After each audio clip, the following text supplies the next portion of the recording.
I am joined today by Cheryl Machat Dorskind. How you doing today, Cheryl? I'm doing great, Scott. Great to be Awesome. here. Great to have you here. We're super excited to talk about this. Cheryl is going to be talking about 5 tips to create compelling portraits. So if you've been looking to hone in on your skills for portraits, today is the day. Cheryl's going to take care of that, and she's going to walk you through step by step, 5 of them to be in fact.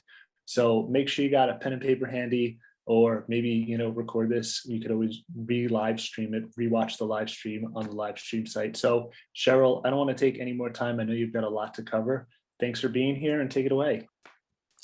All right, thank you. So I'm Cheryl Machat Dorskind, and I'm happy to say I've been a photographer for over 30 years.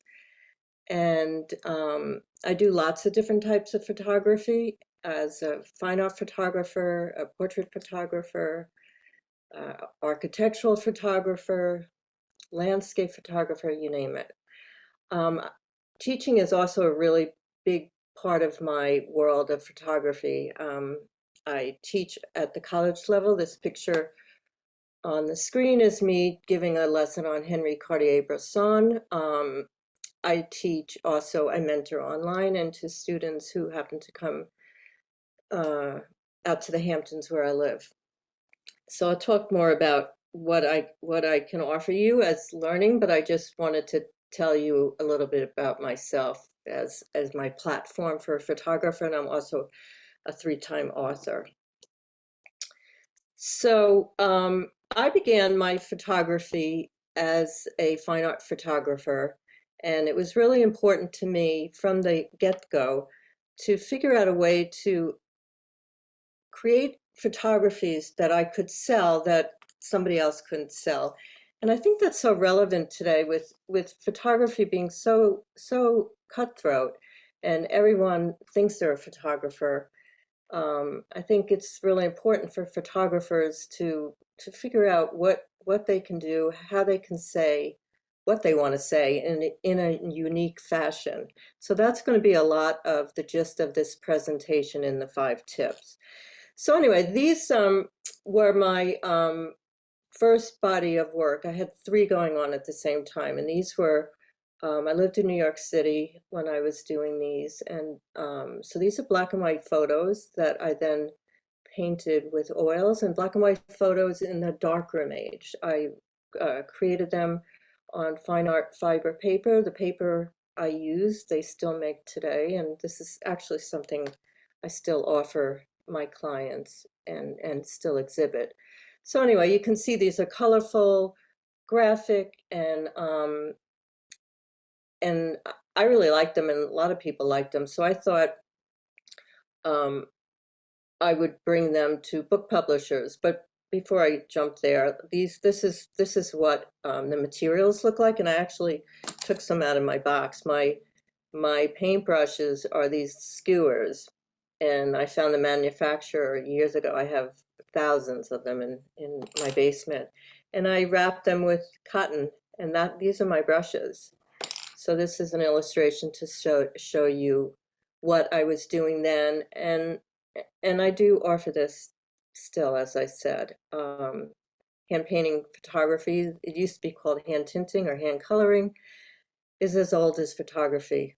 When I did it, it was not common, and so I had to figure out how to do it, which, anyway, so back to my first body work. I thought the pictures were so good that they belonged on book covers. And another thing I always wanted to do as a person who wanted to be an artist, aside from being a photographer and a painter, was I also wanted to be a writer. So books were a real passion of mine. So back in the day of this day, you could go to an ad agency or a publishing company, and they had like portfolio review days. It was like once a month on a Friday, say.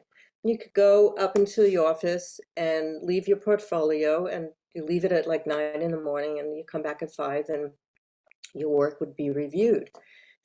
Fast forward to today, you can't go anywhere. That could never happen. So anyway, I did the drop off portfolios, and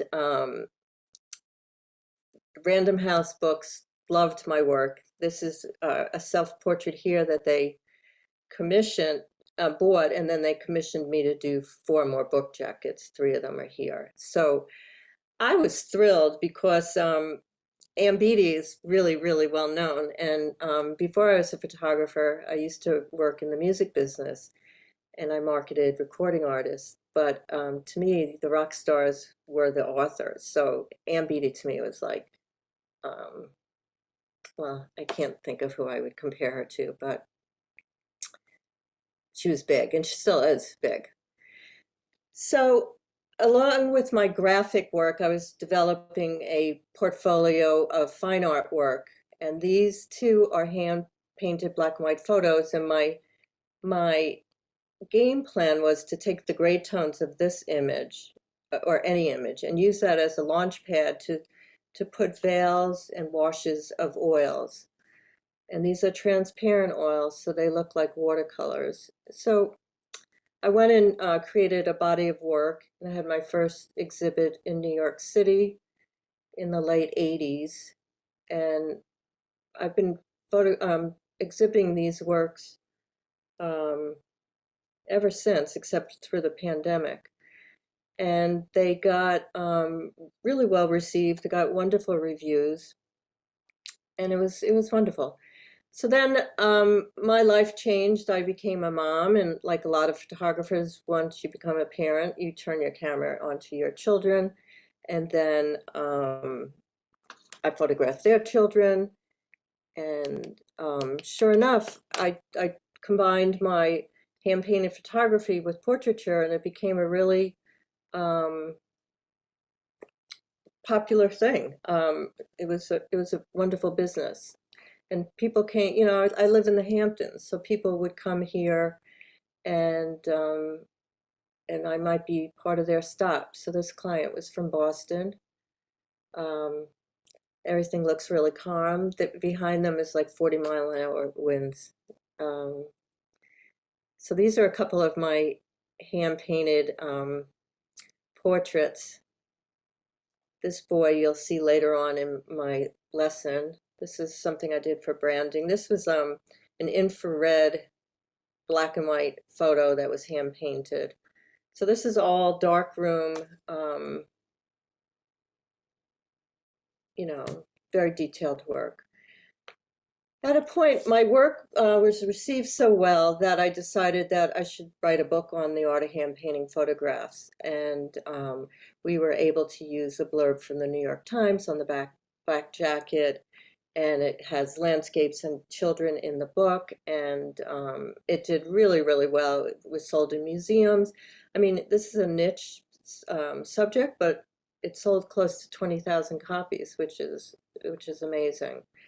So you can see I have a passion for this, and but digital photography came along the way, and I moved along with the technology.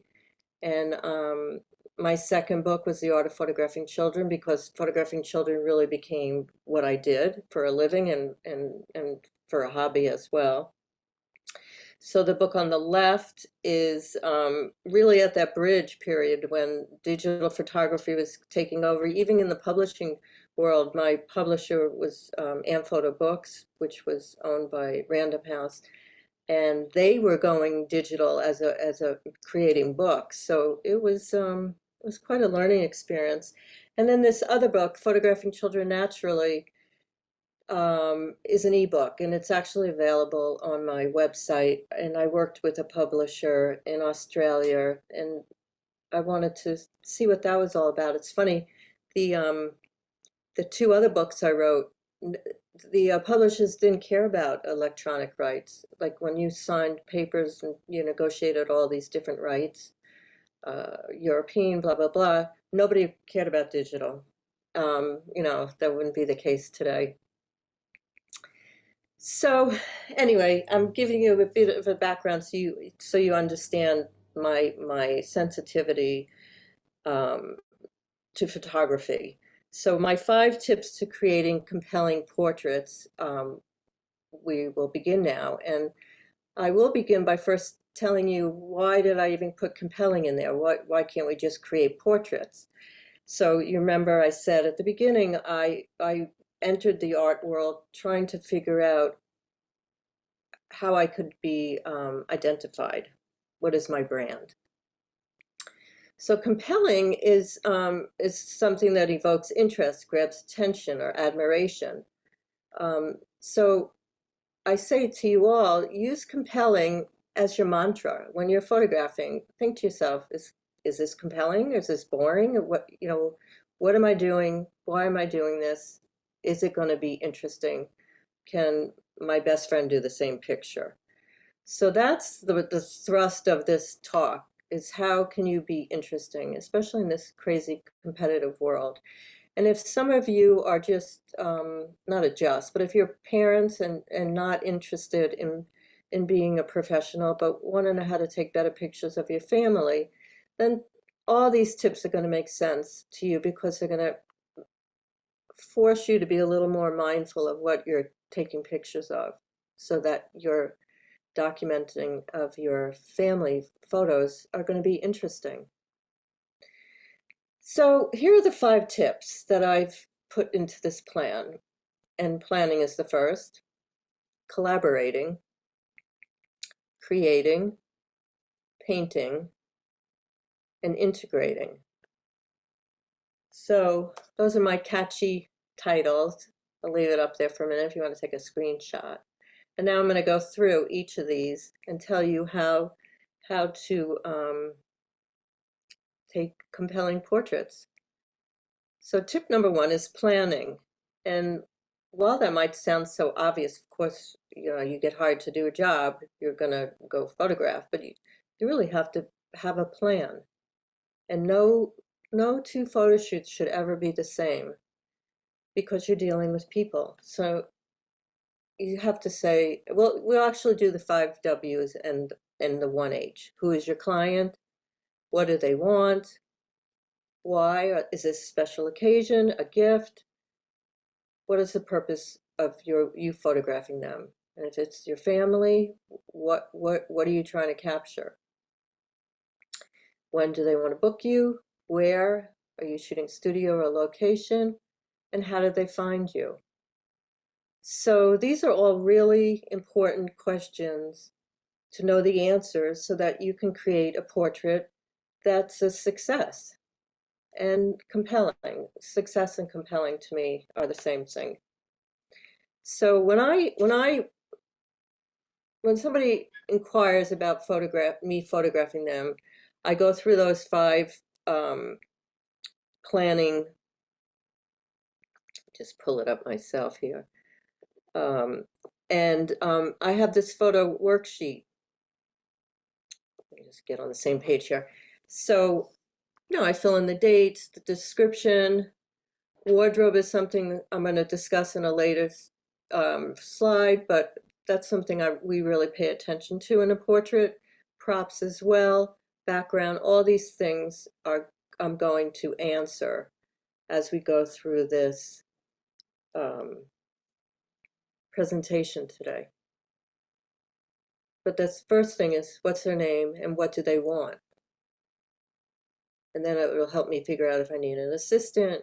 Do they want, and talking about what they want, everybody is different. I have very different clientele. So some people want prints, some people want wall art, some people want albums, some people just want their a disc. Everybody wants something different. So I plan for all of that. So now I'll put it all together for you, the planning tip. So who is the client? What do they want? This client is a client that I'm happy to say I've been photographing them for 14 years. And that shows you a little bit about me. A lot of my clients I've had for many, many years.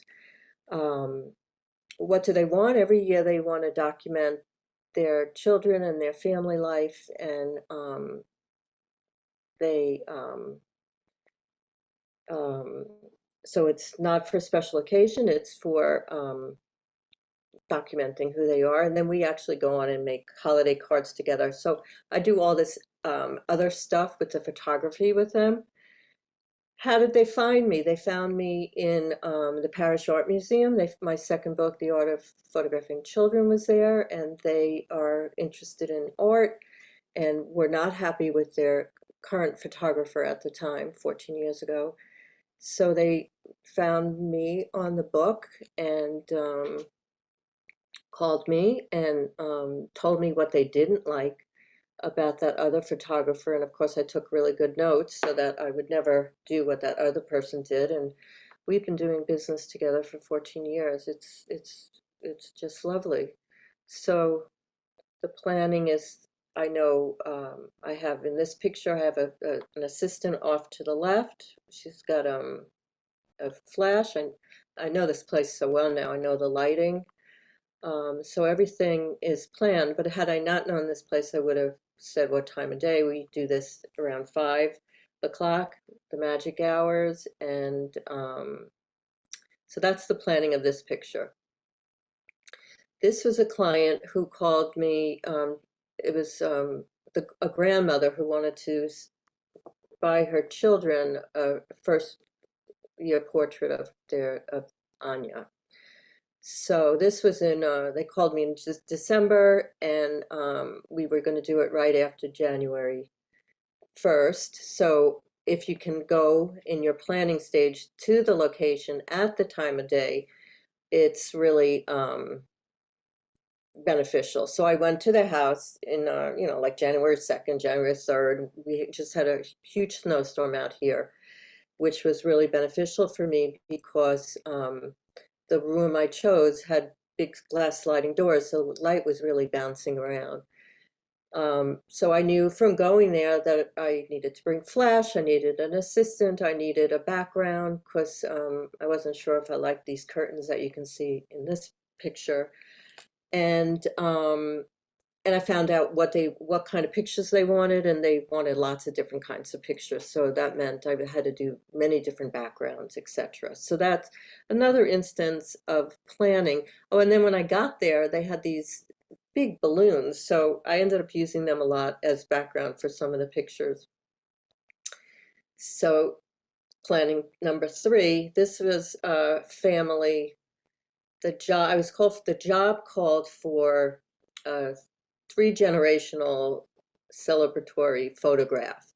The only time of day that everyone could get together, there's like 20 people, was 12 o'clock on an August day.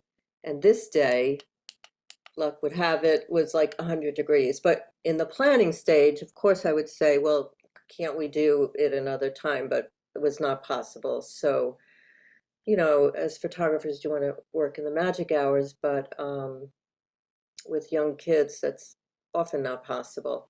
So knowing that I was going to be dealing with noonday sun, I had to plan for that. And I had to plan having enough assistants, enough people running around with me to get lots of pictures. And this was 20 people family, so there was lots of pictures. So this isn't the shot that I was hired for, but in the hiring there was lots of other things they wanted. And this picture actually Getty Images wrote to me. They really liked it and wanted me to have them represent me and use this. So it's a cute aside.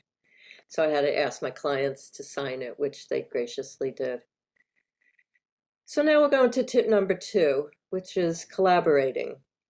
And collaborating is so key in a portrait. Collaborating is how you relate to the subject. And it's key. If there's no collaboration, you're taking a snapshot. So rapport is how you relate to someone, and how you relate to someone, how they let you in, is all about them trusting you. And you pick up a camera to go photograph someone. I do this in my classes. I pair people up, and you pick up the camera, and all of a sudden people get uptight. It's disarming. So you have to build trust, and part of building trust is listening. Listen for cues to how you can start a conversation, how can you connect, how hear what they're being uptight about, what they're uncomfortable with. I just had a photo shoot the other day, and I got close to the woman and I was touching her hair, and she didn't say anything, but I just knew, I got too close, and so that was just something I just picked up and backed up really quickly. And then posing will become a part of this, because once you relax someone and you're in a relationship, you're communicating, the pose will naturally evolve. At least in my style, I have a posed but not posed style. Other people, it matters what kind of portrait you're taking. Mine are informal, even if they are formal. In design, they're informal. So anyway, so now let me tell you about Officer Rich Gates. Um, and let me backtrack a little. Another thing I used to do was I had a newspaper column for the Southampton Press. As I told you, I really like to write, and it was a 900-word column from May till after Thanksgiving, because I live in the Hamptons, I think I said, and it's a seasonal town, except now, post-pandemic, it's not seasonal. But anyway, so one of something I was doing at the time is I was involved in this community outreach to connect the community with the police officers and understand what they were doing. And so I was writing with this community response unit. There were 6 officers, 5 women and 1 man. And I proposed to my editor at the press to let me do a feature piece on the crew, they were called. And he said, fine. And so this is one of the 6 crew members, Rich Gates. And aside from riding with them and having a day in the life of a police officer, I wanted to see them out of uniform, get to know them. And so rapport is actually really interesting here, because he had to let me into his world. And my way of doing that was to see what they love to do. So Rich Gates loves to hunt. So the planning for this picture was I had him dressed in his camouflage gear, bring me lots of equipment that he uses. We met in a wooded place that made sense for the picture. And I took lots of pictures for this. And the Southampton Press, I just happen to have it here because one of my pictures is on the front cover this week, but it's a really big paper. It's like the New York Times. So when I used to have my column, opening it up and seeing this full page spread was just like a lot of fun. So anyway, this is all about collaborating. So the pose just fixed itself. This is a little boy, and I think he was 3 at the time. So in planning, I chose a red shirt. I like red shirts against green backgrounds, but in terms of collaborating, because that's the tip I want to go over now, relating to a child and relating to an adult have definite different challenges, but one's not easier than the next. Somebody older has walls up for their own reasons, and children aren't that trusting either. So obviously the ways to relate are really different. Often parents are really helpful when I am photographing them, and the trick with a child is to get the child or children to relax enough that they forget that you're trying to take their picture. Once they are just being themselves and you're not trying to take their picture, then you get some magic things happening. So my rapport with him was patience and just talking silly. I'm sure the parents were behind me singing songs, jumping around. This is he was one of the little boys in the hand painted pictures, and he needed a picture for his website. So this is 20 years later, and I was the photographer he wanted, and he's a composer, and so I thought the best way to relate to Scott would be to have him play his music. And so I'm wedged up uh, over here, and I have a flash going on. But all this was planned. The time of day, I had to figure out how I was going to fit in there. It was a dark room. I didn't want to be disturbing, so all that was in the planning and the rapport. I just let him play, and he totally relaxed. Forgot I was there. So now we'll talk about tip number 3. Let me just see what time it is here. And that's creating. And we're all artists, we're photographers or craftsmen, however you want to view yourself. And the camera is our tool for creating portraits. So we're going to use lines and shapes, balance, the design elements. Like a painter would use these same elements with a paintbrush, we're using it with a camera. Color, wardrobe, location, and props. These are all really, I'm just gonna give me a second to get out of my slide. The key essentials for how to put the picture together. So once you have the plan, you know where you're going, you know what they're going to be wearing, because it's based on the location. You have to create the picture. Oh, and gesture. Gesture for me is really important. That's you'll see it's a big part of my style. Um, so here is a family that the color here, we'll call this a high key picture, which is a lot of style I often do. High key is tones that are lighter than middle gray. So if you, the ocean is the darkest tone here and everything is white. They're all dressed in a uniform white and khaki. And notice that I have the hands are always a big part of my pictures. And I always tell my students to always, when you're looking in the viewfinder, look where the hands are. Can they be cut off? Yeah, but know why that's happening. So this is my posed but not posed style. There, I directed them to be in the moment. So we have the location was the ocean. It was used as a backdrop. Their lines. It's all vertical against a square format, which was purposeful. I think that makes for harmony. So there's lots of elements that go into the composition. This is another picture. So color, again, I like to have young toddlers or 3-year-olds, 5-year-olds. If I'm doing a wooded area, I like bright colors for young children. Red and green are complementary colors. It creates impact.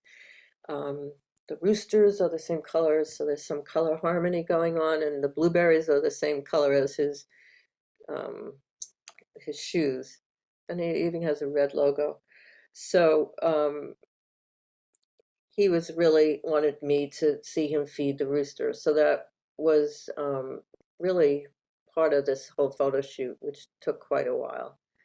Um, Beautiful hair, huh?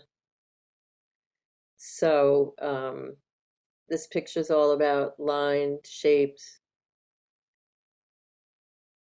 uh, repeating patterns, negative space for the balance, Notice again, my subjects are in the foreground. It creates immediacy. That's another style of mine. And then in creating, this is something else that I add into what I present to my clients, because going back to my art, I like to do something that isn't done. And it's not to say people don't do this, but not that often. These are in the computer, I create these triptychs. And I think in general, photography um, works better in groupings. Like you can see in my office, I have lots of different photos. I could have one big photo. Um, I easily could, but I sort of like the groupings. I like the way photography tells a story like that, and this echoes that. So here, you know, the lines, there's a flow. For sure. Sometimes I say to myself, maybe I should have made this pink, but I sort of like the break. And the apple, that was a prop. Um, she was very young in this picture. She had enough. And so we gave her an apple. And the apple has great metaphors for a young kid. And it worked. Shape of her mouth. So there's a lot of repetition and lyricism. Another high key picture as well. So now we'll talk about tip number 4, which is painting. Just find it on my. So why do I say painting? Because I know most of you are not going to do hand-painted photography. So the camera is our paintbrush. The Greek word for photography is painting with light. So light is painting with light. So the photographer works with light's direction. We're going to harness it. We're going to supplement it with flash, reflectors, strobes, however you want to light whatever kind of photography you're doing. So now I'll jump into a picture. This was a family portrait I was assigned to, and the 2 boys really wanted to go on the lifeguard chair, which kids often do. So I promised them at the end of the shoot I would photograph them on the lifeguard chair. And so here's an example of the light just bathing them. It's just pure sunshine and smiles and happiness. Again, this is a high key photo, and it just adds to it the dappling of the light. That's these little areas. Works in this picture because it's so warm, how it glimmers in his hair. It's just a great example of using light to celebrate the subject. And you can see the way he's looking at me. The rapport is there. We established it, and notice the hands are there. Light is coming from the side. If you're trying to learn photography, it's really good when you look at pictures, say to yourself, where's the light coming from? What do I think of it? Is the face too dark? Should they have opened up the shadows more, etc.? You can see his face is open shadowed.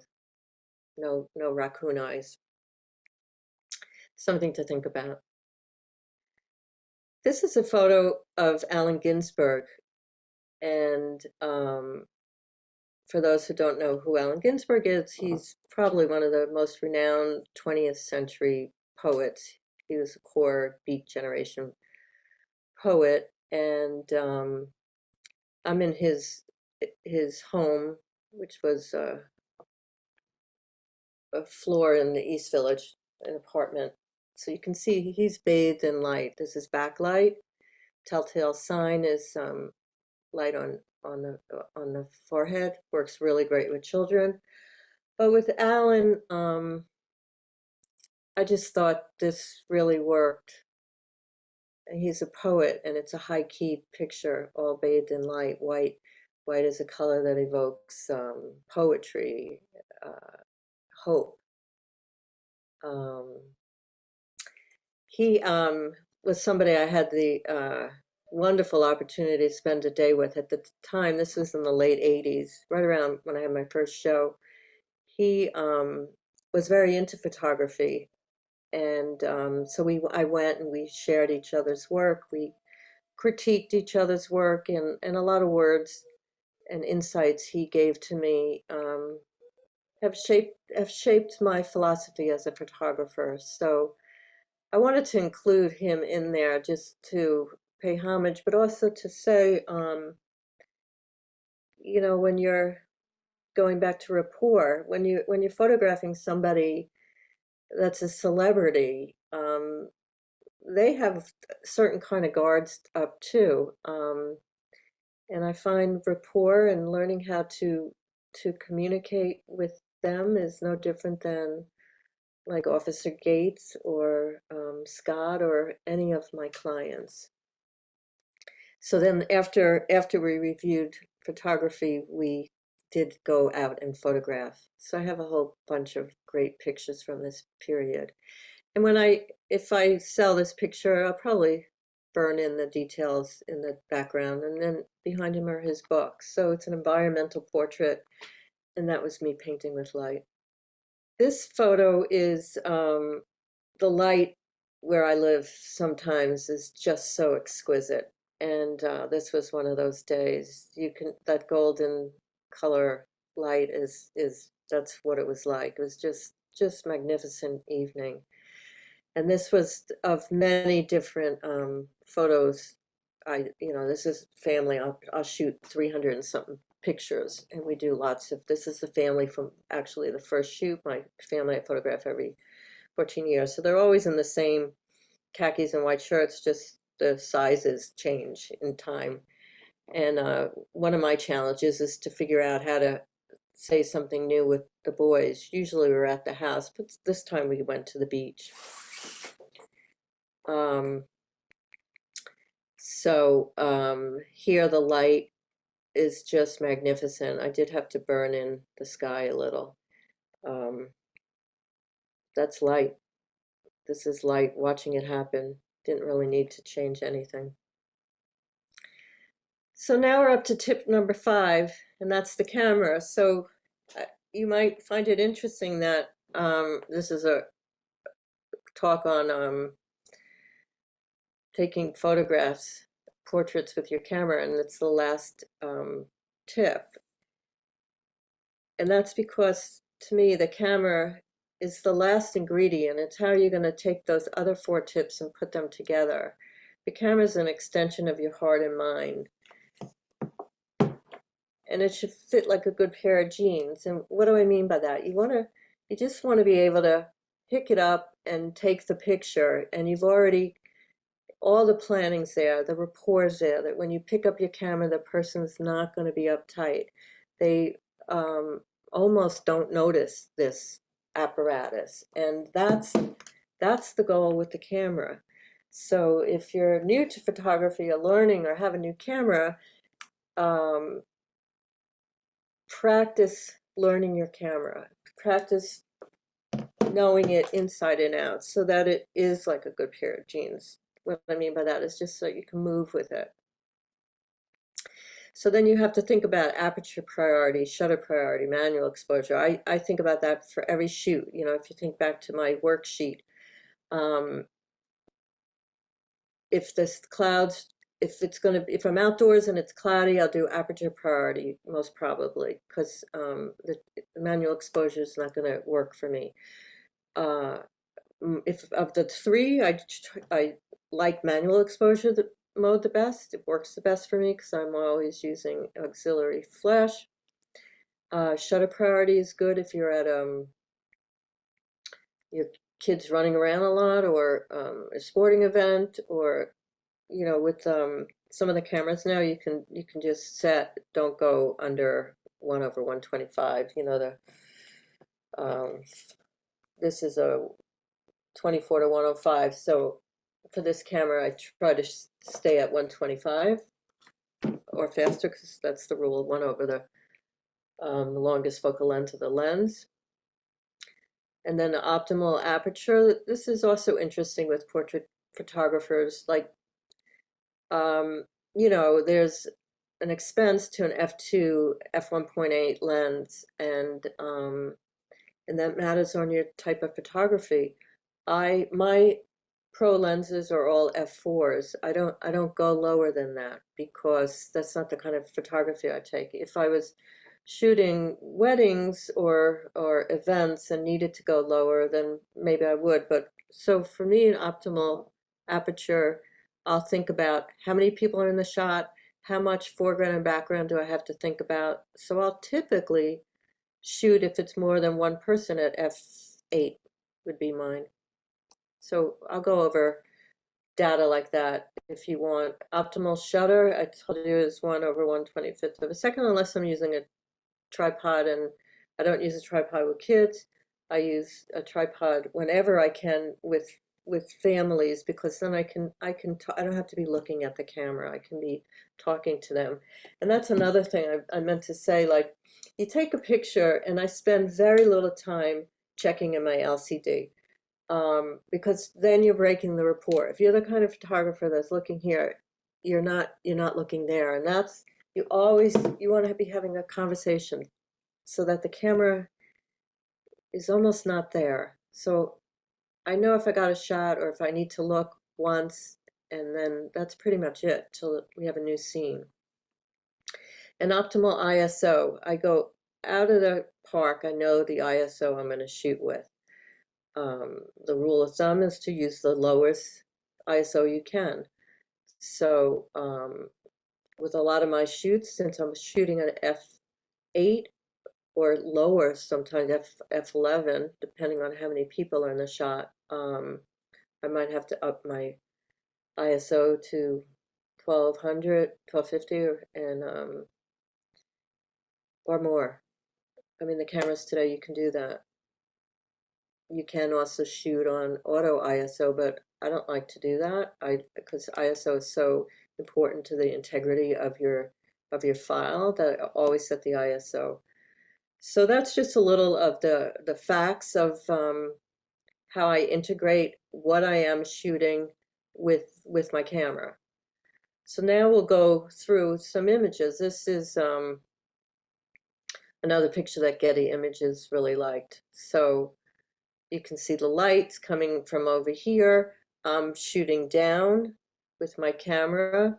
I think I made some notes to give you details. So I'm shooting down. Of course, my notes are here. So I'm probably at f4 for this one, and 1 over 60, because shooting down, flashed up, pointing to the ceiling. And then talking about balance again, that space is purposely left. So this to the left is hands and feet. To the right, there's some space. So this is unbalanced but balanced because of this carpet. So all well thought out. Here's an example of how I didn't, a lot of people will say, well, you should use a wide open aperture and blur the background, but this is another example of, that's not the kind of photography I do. My photography is more about gesture and intimacy and honesty and grabbing a moment. And this was a really hot day, and so they're in this little band of shade, and they had to be backed up against the bushes. So even if I had an f2 lens, I wasn't going to blur that background, and I wasn't going to get all of them in focus. So, f8, f11 for the shot. The shot's more about the movement. Again, it's high key. Well, actually, this one I call high contrast, because it's all light tones versus dark tones. Makes a powerful image. Nice gesture there. And then this is a picture of an author, um, Dani Shapiro. So she's another celebrity I photographed, and she's an author, very well known. So to me, she's one of my rock stars. And what I find really interesting is, again, when I picked up the camera to take a picture of her, you can see like she relaxed 100%, and I was really I was touched by that. It made me think that, I patted my own self on the back because, you just try that at home. You pick your camera up with someone, people put on a veil. They put on a mask. And she gave me who she was. And here let me see if I have the well, we don't even need the camera settings because you can tell I have uh, distance from the background. I probably did use an f4 here. Sundown. I do have a flash. I have an on-camera flash for this picture because this was casual. It was just me and her. But I have a diffuser, and I was able to capture the twilight. And anyway, that's my Dani Shapiro story. She loved her picture. So now let's put it all together, the 5 tips for creating compelling portraits. We talked about planning, collaborating, creating, painting, and integrating. So let's go over a couple of pictures. So the plan for this photo shoot it was her 5th birthday, and the parents wanted to celebrate that. And then they have 3 children came to my house. We did this in the winter, so we did it in my studio office. I have you can see light streaming in my office. So I picked afternoon where we could incorporate the natural light. The children dressed in nice coordinating outfits. I used a white backdrop. Um, so that was the planning, the wardrobe. And then in terms of what they wanted lots of different pictures. I mean, I was hired to do her, but then they wanted different combinations, and I find that happens a lot, and which I like to do anyway. So here's a pose we set up, but it's a pose, but not a pose. You know, it's just making that happen. The I'm using a flash, off-camera flash, close up, eyes in focus. Um,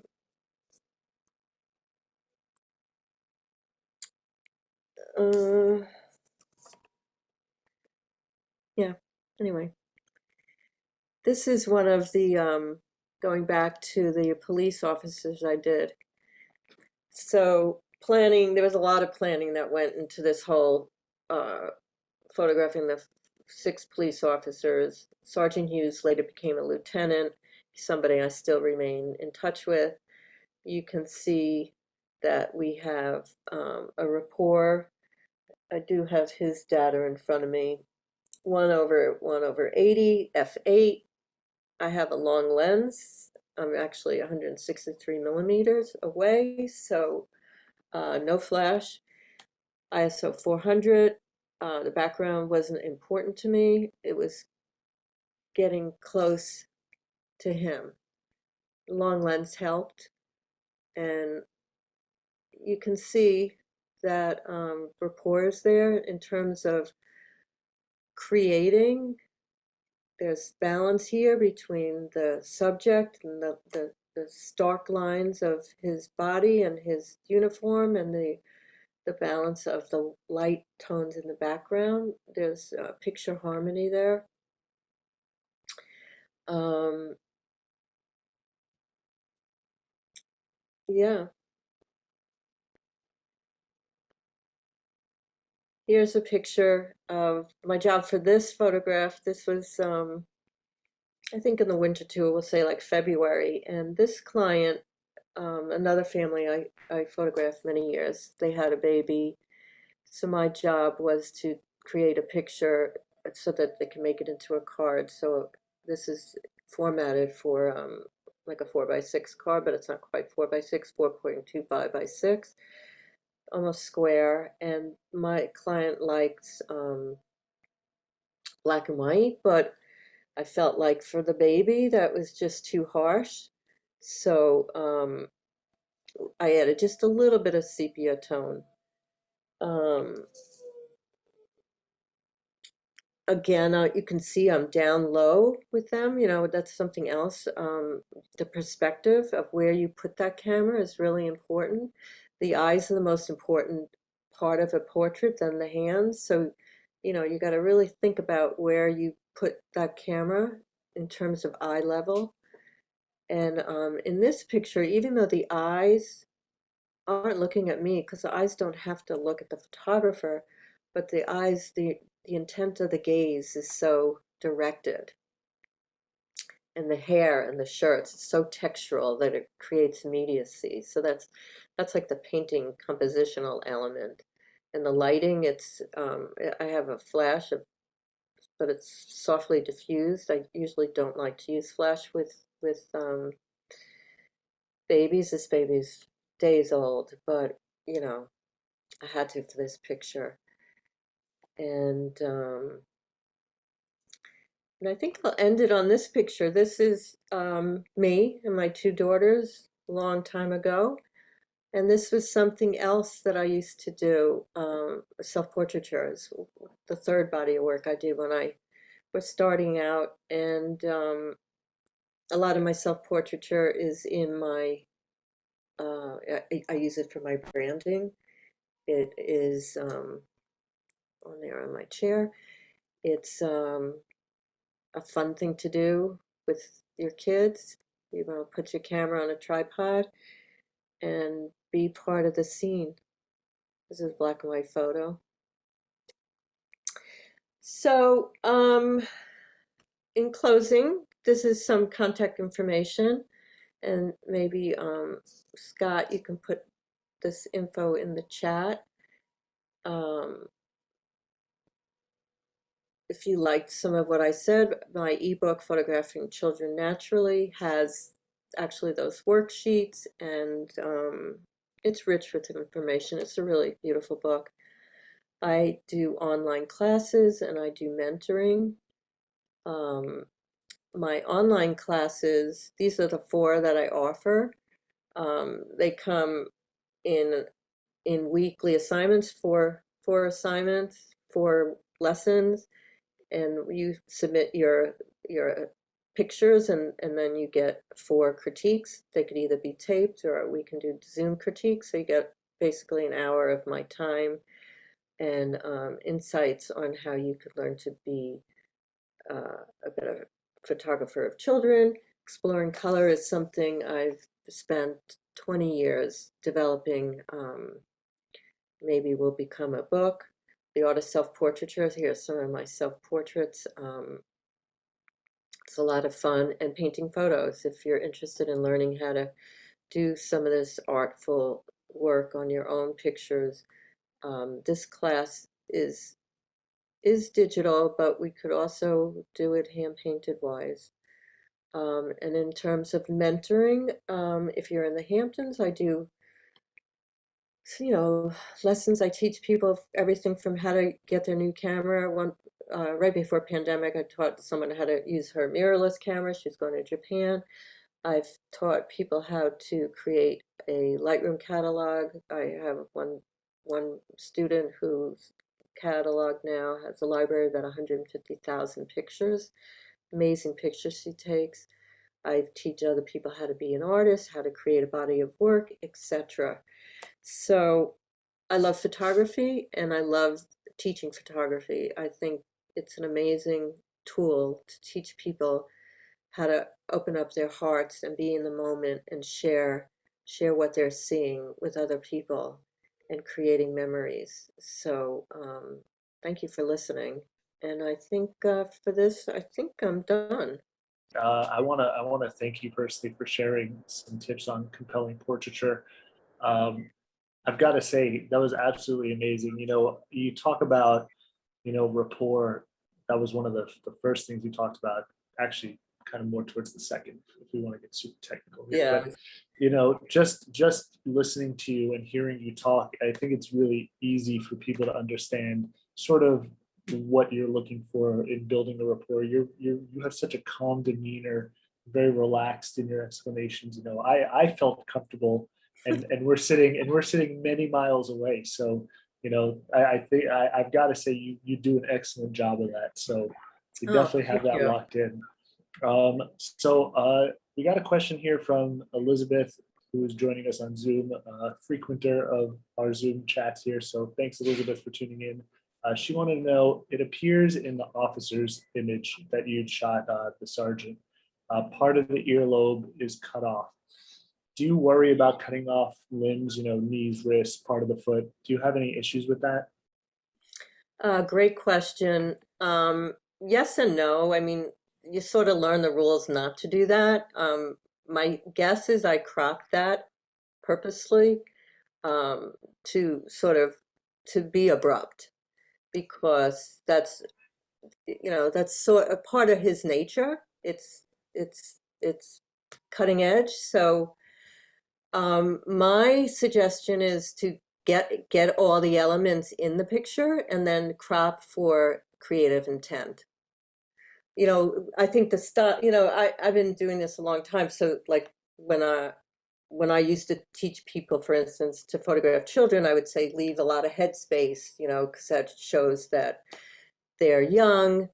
And, the styles right now is to crop at the head or crop even more. So again, I would say compose so that you can crop, which is different. In the film days, that was a no-no. You had to compose in the viewfinder and create your art. But now with digital, especially because things with the aspect ratios, things don't convert the way you might want them. So keep those ears and hands in if you can. And but that's being astute and a great question.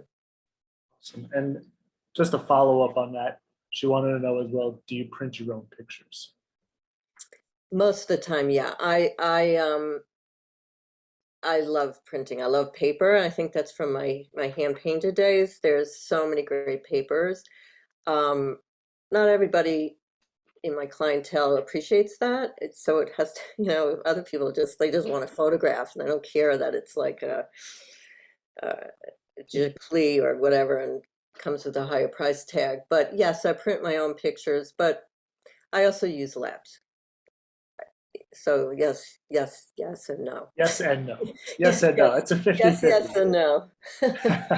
So Wes wants to know, when you're doing your prep for the shoot, do you have a specific lens in mind when you're prepping for it? Or do you have like a second or a third go-to lens kind of as a backup?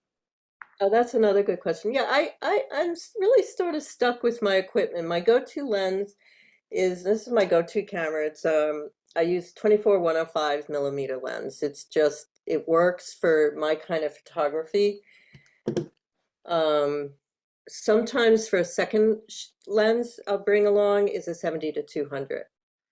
Um, so, but my go-to is the 24-105 because I can get far enough away. So, Right. I'll usually have two cameras then because I don't like to swap them around. So that's how I work with that. But I try. I think you could see from my photography there is an element of chaos that I welcome into the mix. So with that in mind, my planning and my organization of the equipment has to be sort of second nature. So if I have a second camera, someone else will be carrying it for me, and I'll say, "Give me the camera." Blah, blah, blah, you know. Awesome. Awesome. Well, Cheryl, I really want to thank you again for being here. I hope everybody took something away from it. I definitely did, especially, talking about jeans that fit. That's something I'm always looking for. So that really spoke to me as well. But honestly, really absolutely amazing stuff that you spoke about. So I want to thank you. For everybody tuning in at home, thank you for joining us again. And we can't wait to catch you for the next rendition of the B&H Virtual Event Space.